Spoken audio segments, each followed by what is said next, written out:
Top-up show time. Randwick today. Glenn, you're on the spot or near enough by. How's the weather look out there? No rain, Mark, but murky. Okay, and cold Cool, and windy, I mean. cool. Yes, great winter program to tackle, and we kick off with race one, where we've got a shorty to dissect. Mounting Yard could be important here.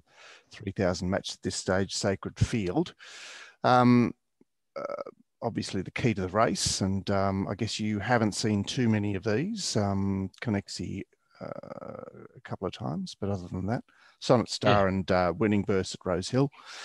And they're nothing super to look at. They're just like up and going little 2-year-olds from stables that can afford that type of time. Can't wait to see the favourite, and can't wait to watch the first race. Interesting race. The cursed colours up the top there, though, those Lonhro colours, Connexi. Race 2 is the Highway, and yes, we lost. I did read that email from Tim Williams. That was funny. And we'll talk about that on Monday in the rant. Race 2, we've lost our leader, which certainly helps the narrative for number 5, Statesville, who looked set to race outside the horse whose name just escapes me as it's a scratching, a horse that ran at Hawkesbury in the Highway 4 weeks ago. It's a bit of a dog's breakfast in many senses. Mounting Leader is current elect, but no activity on the fair there at this stage.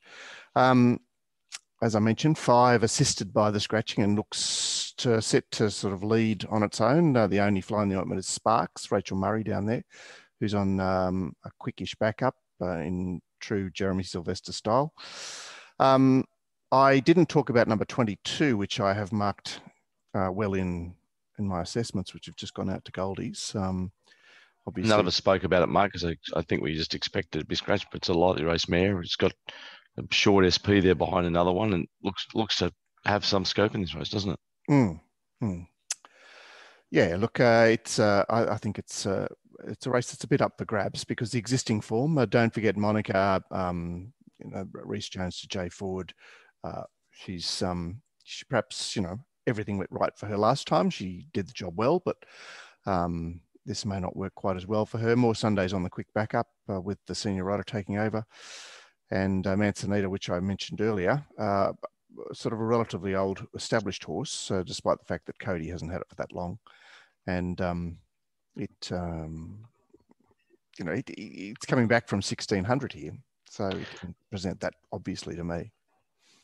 It's a race. I've got to say it's a race and an interesting race. Give us a perfect idea of the track after this race too, with the race 1 and then race 2. Yeah, and as I mentioned on the show yesterday, 8 of the 9 races are out of the chutes, either the 1,400 or the 1,200 metre chute. So the wind behind most horses, most of the run. The 2,400 metre race, pretty much as you were yesterday. No compromise. The feature horse, given that it's got a last start Saturday run at his Australian debut 2 weeks ago, and T. Barry gets on board. But hasn't ticked the 2,400 metre box. I'm not saying it can't run 2,400. It's just the pearl is that 2,400 metre seasoning is quite beneficial. And a number of the horses coming out of the Warwick Farm race, I speak of Feel the Rush, Sound of Cannons, Brown Thomas. Brown Thomas and Acatino. They've all had that 2,400 metre seasoning. Sky Horse, the interesting runner coming from Mexico with hot connections and a run in what may be a hot race last start. I've got to say it's an interesting 2,400 metre race. There you go. I've finally I've got a convert here, Beauty. What do you mean? Every week I turn up getting excited about the distance race, and you and Gord go, "Oh, can we just not talk about this, please?" No, it's just it's got like the Mexico angle, it's got the Warwick Farm 2,400 metre angle, and you've got Stockman coming off the proper 2,000 metre Saturday form. It's an interesting race.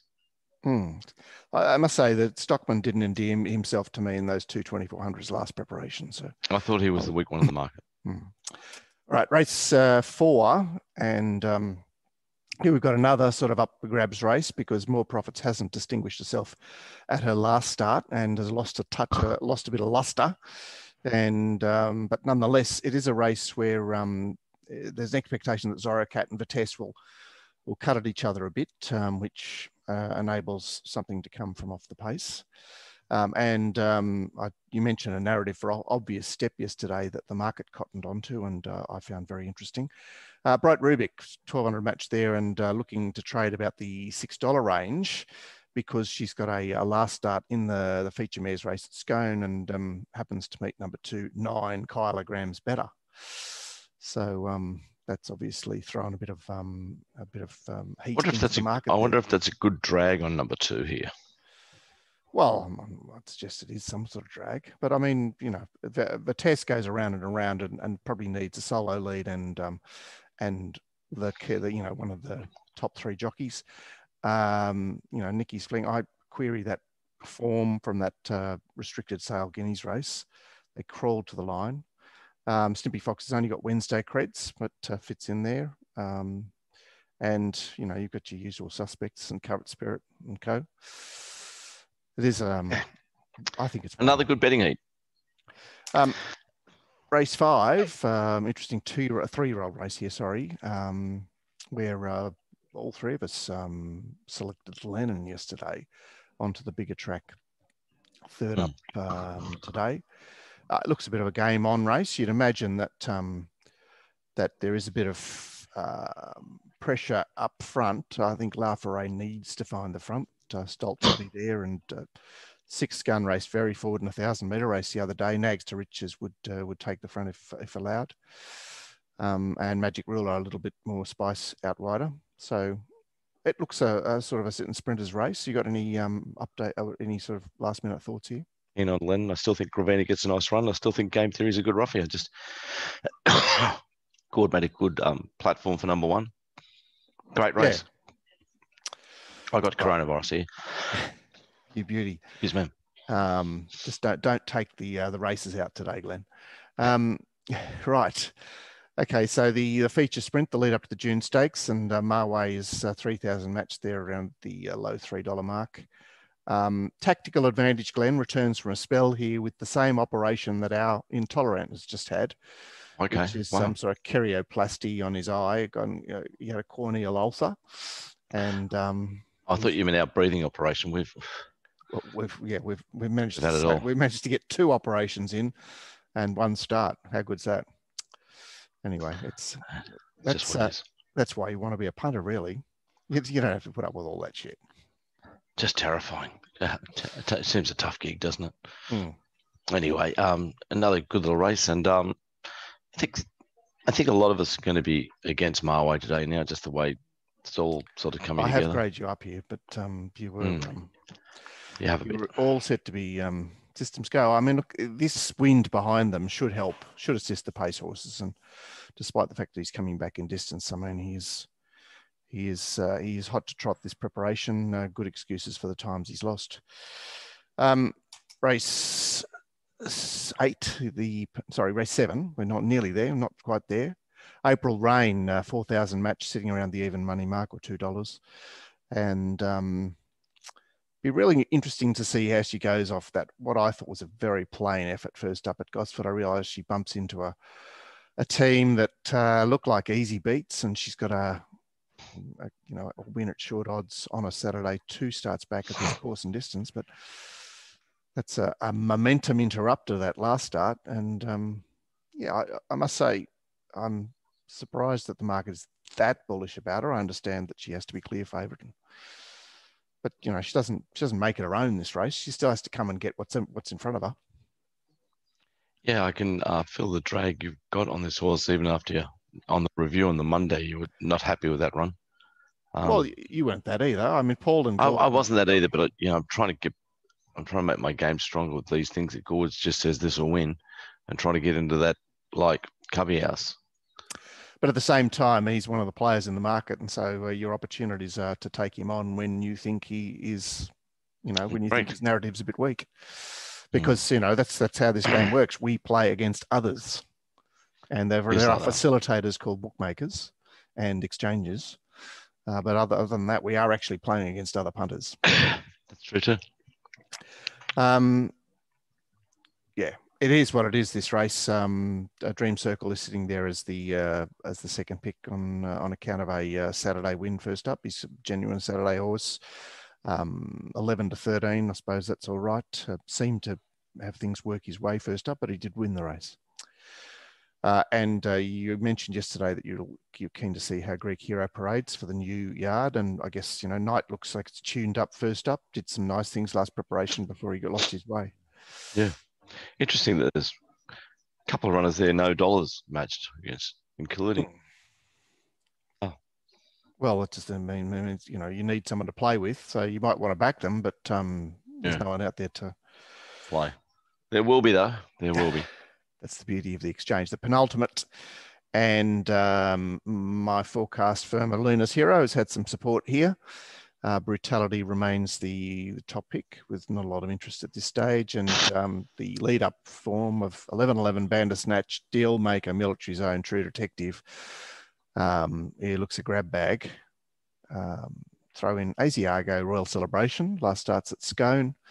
Brutality's got the hot race. The Coast. I didn't realise it was going to be such a hot race, and maybe I'm going off a bit early, but what those nudges and Brandenburgs did in Brisbane last week was quite astounding. And so despite the fact Brutality's coming back in distance, he's the horse that many eyes are drawn to here. And I've really warmed to him overnight. I think he's my best bet of the day, Brutality. Wow, okay. And we get to the last, we might have something to play with then. Malkovich resuming as typically off some hot looking trials, but it looks a race with some pressure. He's seeking the lead. Lillamore would like the lead. Bulletin will be trying to lead underneath them. And you've got the lurkers here, Hulk and Bellucci Babe, looking well set. And a couple of Joe Pride's horses that Accelerado has actually won his last two first up runs. So he lost on protest last preparation and then he won the other day. And last time we saw him in an 1100 metre race at Randwick in this grade, he started $6. El Kuwaiti, relatively lightly raced. Again, Joe Pride, not hopeless. It's another betting race, Glenn.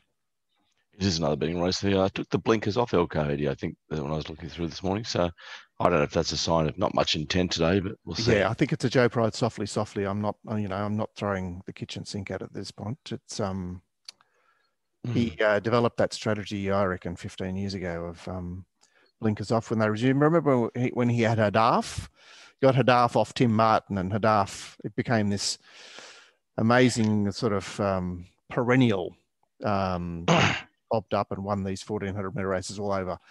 But rarely first up. Joe would take the blinkers off him and then he'd sink the blinkers off, back on him, third up and that style of thing. So looks a great card, mate. It does. And any ranters that have an account with Dave Dwyer, if you don't, you should. If you don't, you can stick 500 in an account and he'll pay 4 weeks of your rant sub. And then because you're a ranter, you can get on to win 5 at his price, and all prices from Dave go up an hour before the first at Randwick today and Kembla today. So imagine that. You fancy something at Kembla, you can get on to win 5 with Dave. Awesome betting by Dave. Awesome. And awesome service.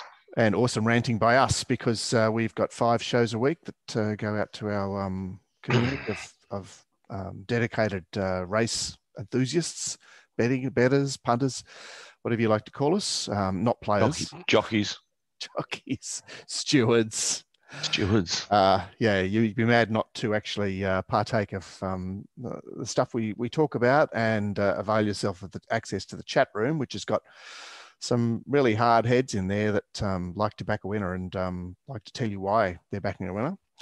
And I think that's an amazing asset that the community has sort of marshaled around in the last 2 years. Yeah, you get to pay for our form analysis and get into the chat room and get better form analysis of our customers. I've never heard anything our more form funny. analysis is pretty good, and we hope you've enjoyed this little top up.